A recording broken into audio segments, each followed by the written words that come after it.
The moment a stranger pressed a folded note into my coat pocket at the Tim Hortons on Brock Street and whispered, "Read it when you're alone. Tonight matters," I understood that the quiet grief I had been living inside was about to become something far more dangerous. It was a Tuesday in late October, the kind of morning that arrives in Kingston with a particular heaviness, when the sky over Lake Ontario turns the color of old pewter and the wind off the water smells like iron. I had been coming to that Tim Hortons every Tuesday since my husband passed, because it was the one place in town where no one expected anything from me. The staff never looked at me with that soft, tilted sympathy that I had come to dread. They just handed me my medium double-double and moved on. That particular morning, I was there with my brother-in-law and his wife. He was my late husband's younger brother, and his wife had the kind of smile that never quite reached her eyes, the sort of expression that always made me feel like I was being assessed rather than greeted. We had been meeting more frequently since the estate cleared probate in September. Every time, the conversation circled back to the same subject: the cottage. My husband and I had owned a property on Bob's Lake for 23 years. It was not grand by any measure, a 3-bedroom cedar-sided place with a dock that needed repairing every spring and a wood stove that smoked if the wind came from the northwest. But it sat on 200 meters of shoreline, and the land beneath it was worth considerably more than we had ever paid attention to. My husband had inherited it from his parents. It had been in his family for 2 generations before that. After he died, it passed to me without dispute. That was the problem, as far as my brother-in-law was concerned. "You should really think about what you're going to do with it," his wife said that morning, wrapping both hands around her coffee cup as if she owned the table. "Property taxes on waterfront are only going up. The maintenance alone on a place like that. For one person, I managed it just fine last summer," I said. My brother-in-law leaned forward. He had always reminded me of someone doing an impression of sincerity, the effort just slightly visible at the edges. "We only want what's best for you. You know that." I did know what they wanted. I had known for months. They had made an offer through a real estate lawyer in August, a number that was technically reasonable and practically insulting, given what comparable properties on Bob's Lake had sold for that spring. I had declined. Since then, the Tuesday coffees had taken on a pressure I could feel in my chest before I even parked the car. They stood to refill their drinks, and in that small window of absence, I felt someone stop beside me. I turned without thinking, and startled badly enough that my chair scraped the tile floor. The woman standing there was perhaps 65, with close-cropped silver hair and a dark canvas jacket. She was not looking around. She was looking directly at me, with the focused stillness of someone who had been searching for a specific face in a crowded room and had finally found it. Before I could speak, she reached forward and slid her hand into the side pocket of my coat, which was draped over the chair beside me. I heard paper against fabric. Her eyes held mine for a single second. "Read it when you're alone. Tonight matters." Then she turned and walked toward the door with a pace that was neither hurried nor casual, and was gone before I fully understood what had happened. My brother-in-law and his wife returned. I smiled. I said something about the drive back being long, and I left before they did. I did not read the note in the car. I drove the 40 minutes back toward the cottage with it burning in my pocket like something alive, and I did not touch it until I had walked inside, locked the door behind me, and stood in the middle of my kitchen with the late morning light coming through the window above the sink. The note was written on the back of what appeared to be a grocery receipt, in handwriting that was small and precise. It said, "Dorothy left something for you. The boathouse. 3rd board from the south post. Floor level. Do not go before dark. And do not tell him." I sat down at the kitchen table and read it 4 times. Dorothy had been my husband's name for me when we were alone. taken from a private joke so old I had almost forgotten its origin. No one outside our marriage had ever called me that. My legal name was Margaret.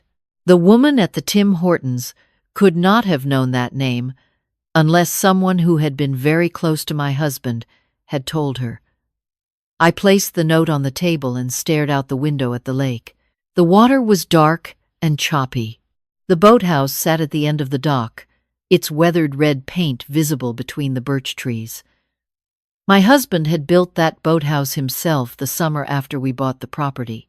He had spent 3 weeks on it, muttering about footings and drainage, and when it was done, he had stood back and looked at it with the particular satisfaction of a man who had made something meant to outlast him. I spent the day doing ordinary things with extraordinary difficulty. I made soup I did not eat. I folded laundry I immediately unfolded and folded again. I walked through the cottage touching surfaces, the windowsills and door frames, the way you do when you need your hands to confirm that the world is still solid.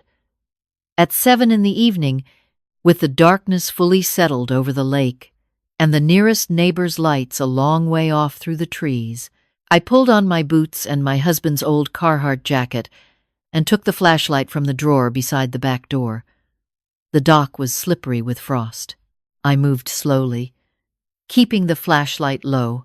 The boathouse door had a simple latch that had always stuck in cold weather, and it stuck now, and I had to put my shoulder against it the way my husband had showed me years ago.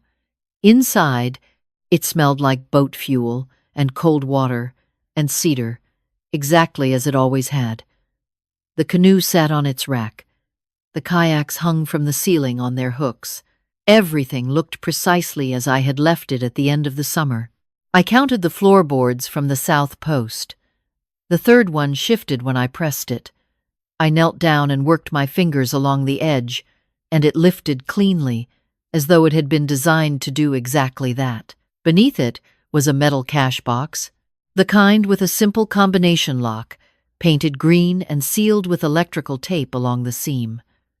Tucked under the lock was a strip of masking tape with 4 numbers written in my husband's handwriting. Our wedding anniversary, reversed. My hands shook enough that it took me 3 attempts to open it. Inside was a USB drive in a small zipper bag, a folded sheet of paper, and a photograph. The photograph was taken from a distance, slightly blurred, showing the back of our property near the tree line, where the dock access met the old service road. In it, I could see a pickup truck I did not recognize, and 2 men I did not recognize, and my brother-in-law standing with them in what appeared to be a conversation requiring some privacy. I unfolded the paper. My husband's handwriting, tighter than usual, the way he wrote when he was working something out. Margaret. I have been watching the back road for 7 months. It started with tire tracks I could not explain after weekends when neither of us was here. Then I set up a trail camera. I won't write down what I've found because I don't know how much time I have to explain. The drive has everything. If you're reading this, go to Elaine. You'll know what to do. I sat back on the cold floorboards of the boathouse and held the paper against my chest. Elaine was my husband's former colleague, a woman he had worked with for 12 years at the Ministry of Natural Resources office in Peterborough before he retired. I had met her perhaps a dozen times at office gatherings and once at a Christmas dinner. We were not close. I had not spoken to her since the funeral. I did not sleep that night. I sat at the kitchen table with the cash box in front of me and listened to the wind off the lake and understood, with a clarity that had no comfort in it, that my husband had been frightened in the months before he died, and he had kept that fear from me to protect me, and his protection had placed me squarely inside whatever danger he had been trying to avoid. He had died in March, 8 months earlier. A cardiac event, the doctor had said. He had been 59, healthy by every measure, someone who walked 5 kilometers every morning without exception. The doctor had been sorry. I had been devastated. The possibility that it had been anything other than what they told me had not entered my mind until I was crouching on the floor of a boathouse at 10 o'clock at night with a photograph of my brother-in-law and two strangers taken at the back edge of my property. The next morning brought a text from my brother-in-law. "Just checking in. Let us know if you need anything." I stared at the message for a long time before typing back. "All good, thank you." The words felt like something I was borrowing. I drove to Peterborough that afternoon. Elaine answered her door before I knocked a second time, as though she had been expecting me, and perhaps she had. She was a tall woman, with reading glasses pushed up on her head and the kind of measured stillness that comes from years of field work, of standing quietly in places where noise costs you something. She held the door open without speaking, and I walked in. "He told me you would come eventually," she said, putting the kettle on. He hoped it would be because everything had resolved itself. He knew it probably wouldn't be. I set the cash box on her kitchen table. She looked at it, then at me. "You found it." "The woman at the Tim Hortons," I said. "That was you?" "No." She shook her head. "That was my sister. I asked her to go. I didn't think you'd recognize me, but I didn't want to take the chance of him seeing us together. He drives past your place 2 or 3 times a week. We've both noticed." The kettle began to whistle. She plugged the USB drive into her laptop and showed me what my husband had compiled over 7 months of quiet watching. The trail camera footage, which he had transferred to the drive and organized by date. The back service road to our property had been used as a staging point vehicles, arriving late at night, usually on weeknights when the lake was quiet, staying between 40 minutes and 2 hours before leaving. The truck in the photograph appeared in the footage on 9 separate occasions between the previous August and January. "What were they moving?" I asked. "We're not certain of everything," Elaine said carefully. "Your husband believed it was primarily cash, large amounts moving through private land, specifically because private land doesn't have the surveillance that port facilities and border crossings do. Bob's Lake is less than 40 kilometers from the American border. The old service road on your property connects to a logging road that continues south without crossing a single registered checkpoint." I pressed my hands flat on the table to stop them from moving. "Your brother-in-law introduced the original parties," she continued. "According to what your husband was able to establish, the arrangement had been running for at least 2 years before your husband found the tire tracks. He was paid for access. Not a large amount, relatively speaking, but consistent. He needed the property," I said. "Not a question. I was working it out as I said it. As long as the property is mine and I'm not selling, he can't guarantee continued access. But if the property transfers, he would control it," Elaine finished quietly. "Or at minimum, he would have sufficient influence over a buyer he was steering." I thought of every Tuesday coffee, every soft expression of concern, every rehearsed sentence about taxes and maintenance, and what happens if you fall and no one is nearby to hear it. "Your husband tried to confront him last February," Elaine said. "I know because he called me the night before. He was going to tell him to end it, or he would go to the RCMP. He died 3 weeks later." The room went very still in a way that had nothing to do with sound. "Are you telling me?" "I'm telling you what I know and what I don't know." Her voice was steady and careful. "I don't have proof of anything beyond the access arrangement. What I know is that a healthy 59-year-old man who walked 5 kilometers every morning told me he was afraid, and 3 weeks later he was dead, and the person he was afraid of has been trying to acquire his property ever since." I drove back to Kingston in a state that was not quite fear and not quite grief, but something compressed from both. I understood now why my husband had not told me. I understood the weight of what he had been carrying, and why he had carried it alone, and I understood that the love in that decision and the cost of it were the same thing. 2 days passed. On the 3rd evening, my brother-in-law appeared at my door without calling ahead. He had a bottle of wine, and his wife was with him, and the whole performance was so precisely calibrated to seem spontaneous that I felt the performance of it before he finished speaking. "We were just passing," he said. "Thought we'd stop in." They settled into my living room with a familiarity that had always bothered me, but which I had always attributed to closeness. Now I saw it differently. This was not family comfort. This was a man who had already decided this space belonged to him. His wife set down her glass and looked at me with an expression of great patience. "We've actually heard from a developer," she said. "A serious offer, significantly above market. We wanted to bring it to you first," my brother-in-law added, "before they go to anyone else. It would be enough to set you up very comfortably. A condo closer to town. No maintenance, no isolation." "How much?" I asked. He named a number. It was in fact above market. It was high enough to signal that someone wanted the property badly enough to overpay in order to move quickly. "I'd need time to think about it," I said. His wife smiled. "Of course. Though they're not going to wait long. These things move fast." After they left, I sat in the dark living room for a long time. The wine they had poured sat untouched on the coffee table. Through the window I could see the dock and the dark shape of the boathouse at the end of it. The lake was absolutely still. My phone rang. "Unknown number," I answered.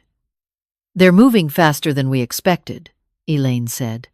"I've been in contact with the RCMP Financial Crimes Unit for the past month. They've been building a parallel case.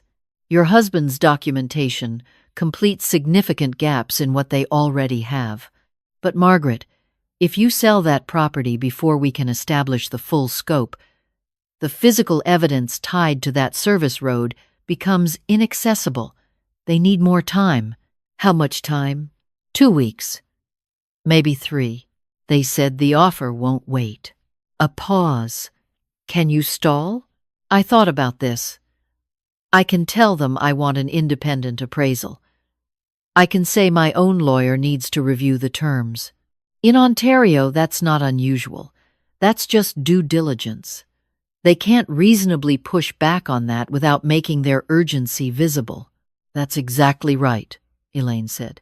"And if they push back anyway?" Another pause. Longer this time. "Then we'll know something important about how much patience they actually have."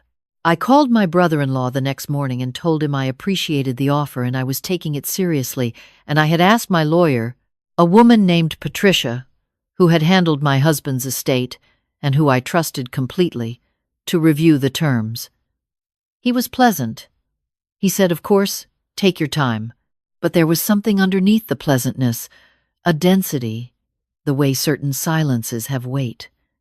3 days later, Patricia called me before I called her. "I need you to come in," she said. "Something has come to my attention that you need to know about." I sat across from her in her office on Princess Street that afternoon, with my coat still on because I was cold, in a way that had nothing to do with temperature. "I received a call yesterday from a paralegal at a firm I don't know well," Patricia said. "They were asking about the status of your estate, which is not information I would share with an unrelated third party. What was concerning was the nature of the questions. They were specifically interested in whether you had executed a power of attorney and whether you had any close family members who could be considered interested parties under the Substitute Decisions Act." I looked at her.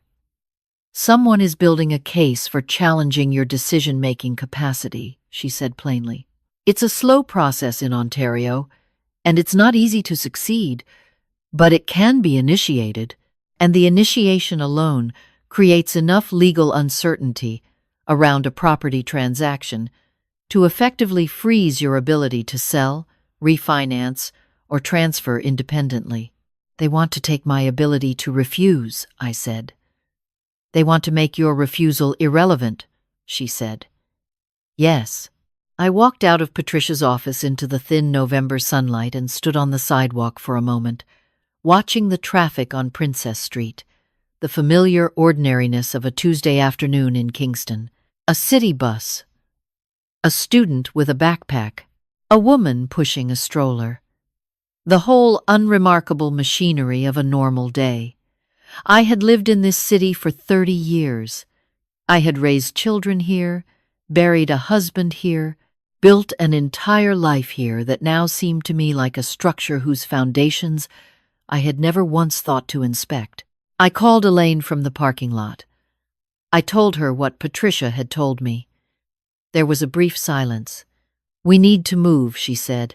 The plan took shape over a phone call that lasted 2 hours, with Elaine speaking and me listening, and occasionally asking questions that she answered with the calm directness of someone who had been waiting for exactly this conversation. The RCMP had enough to proceed, but a search of the service road and boathouse access required either consent from the property owner or a warrant, and the warrant required evidence that the investigators did not yet have in a form admissible enough to satisfy a judge quickly. What they needed was confirmation, not documentation, but physical confirmation that the access route was still active. "If they come to the property tonight," Elaine said, "and I mean the investigators, not the others, and if you give written consent for them to document what's on the service road, that satisfies the access requirement without the warrant. And if there's nothing there tonight, then we wait for when there is.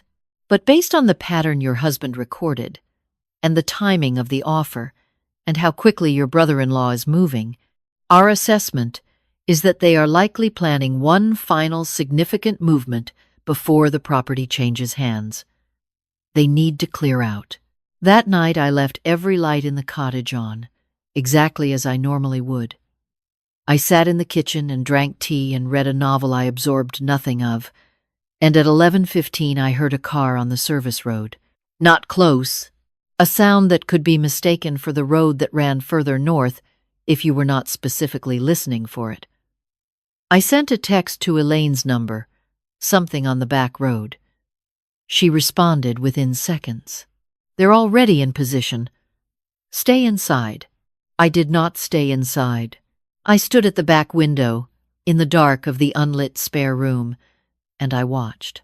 The tree line was 50 meters from the house, and beyond it the service road was not visible, but there was a gap in the spruce where, if a light moved at a certain angle, you could catch the suggestion of it. I caught it twice. Then nothing. At 12:40, my phone rang. It was a number I did not recognize, but I answered.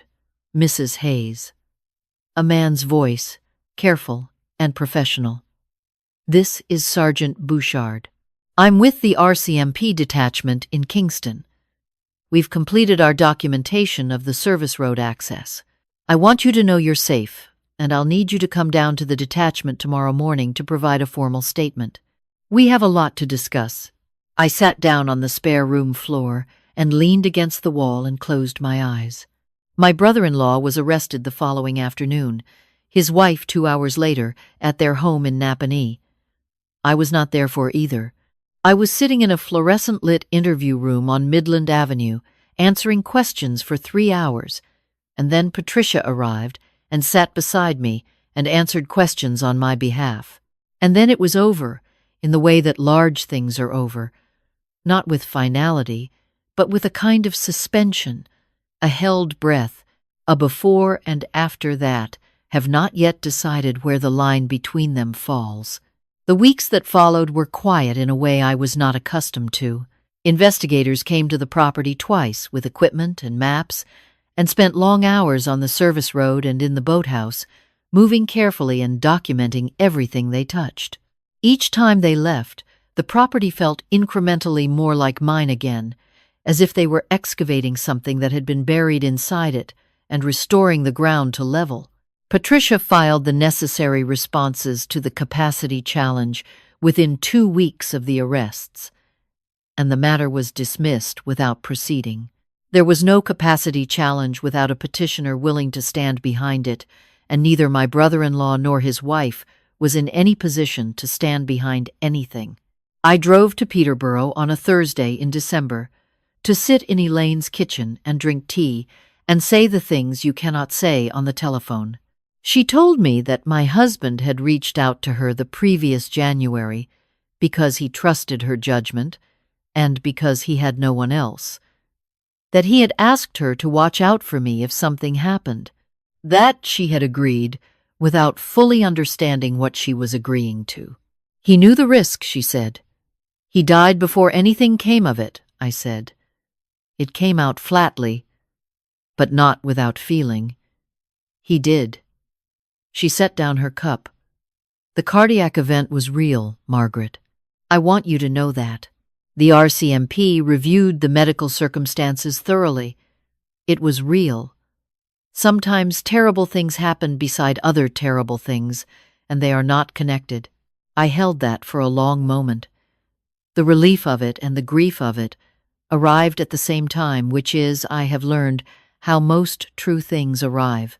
I spent Christmas at the cottage alone, which some people found troubling and which I found exactly right. I shoveled the dock and refilled the bird feeders and made a proper roast that I ate over 2 days. On Christmas morning I walked the property, the whole perimeter, something I had not done since summer. The service road was visible now that the leaves were down, a narrow corridor through the trees that I had always thought of as belonging to the landscape and had never examined closely. I walked it from end to end. It was simply a road, cold mud and frozen grass and the tracks of deer, and the particular silence of a Canadian winter that is full rather than empty, packed with small presences rather than absent of them. My husband had walked this road in the dark for 7 months, carrying something I did not know about, trying to find a way to resolve it without pulling me into it. I thought about that as I stood at the southern end of the road where it opened onto the field, with the lake visible through the bare trees and the cold pressing through my jacket. I thought about the specific kind of love that carries weight alone and leaves evidence for someone else to find, not to burden them, but to give them the tools to protect themselves. In the spring, I had the boathouse repainted. I replaced the 3rd floorboard from the south post with new cedar. I hired a young couple from Perth who ran a sustainable forestry operation to lease the back acreage in exchange for maintaining the tree line and the access road. There was a court date in May, one I did not attend.